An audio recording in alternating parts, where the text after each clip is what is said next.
विशाल बरगद का पेड़ था जिसे सब बूढ़ा बाबा कहते थे।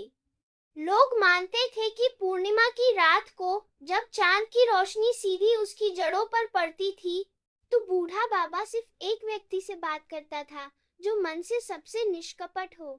उस गांव में एक युवा लड़की थी, तारा, जो अपने पिता के साथ रहती थी। तारा को किताबें पढ़ने और कहानियां सुनने का शौक था, लेकिन गांव में उसका मजाक उड़ाया जाता था क्योंकि वह अक्सर गैर जरूरी बातों में खोई रहती थी। एक पूर्णिमा की रात, जब गांव के सभी लोग सो रहे थे, तारा चुपके से बरगद के पास गई। हवा थम गई और एक गहरी, शांत आवाज गूंजी, तारा, मैं तुम्हें बुला रहा था। तारा डर गई, लेकिन आवाज में ममता थी। आप बूढ़ा बाबा है? उसने कांपते हुए पूछा। हाँ, पेड़ ने कहा, मैं यहाँ सदियों से हूँ और मैंने देखा है कि गांव को खतरा है।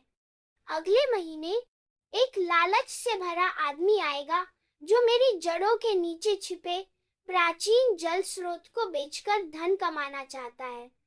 ये स्रोत सूख गया तो तुम्हारा गांव भी सूख जाएगा। तारा की आंखें फैल गईं। मैं क्या कर सकती हूँ? पेड़ ने उसे एक रहस्य बताया। मेरी सबसे पुरानी जड़ के पास एक छोटा सा पत्थर है। उस पत्थर के पीछे एक बीज छिपा है। वह बीज इस गांव का मूल है।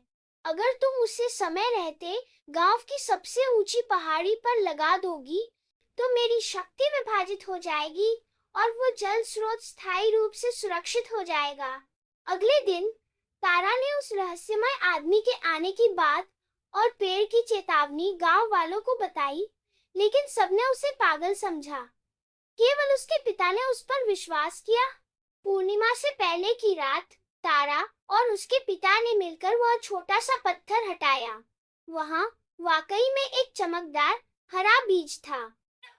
उन्होंने तुरंत उसे गांव की सबसे ऊंची पहाड़ी पर जाकर लगा दिया और पूरी रात उसकी देखभाल की। जैसे ही बीज ने मिट्टी में अपनी जड़ें जमाई, एक हल्की सी गूंज पूरे गांव में फैली।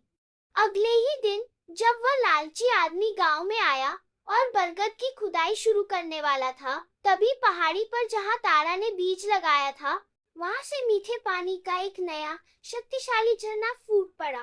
गांव वालों को अपनी गलती का एहसास हुआ। उन्होंने उस लालची आदमी को भगा दिया और तारा की बहादुरी और विश्वास के लिए उसका सम्मान किया। बरगद का पेड़ अब पहले की तरह बोलता नहीं था, लेकिन हर पूर्णिमा की रात उसकी पत्तियां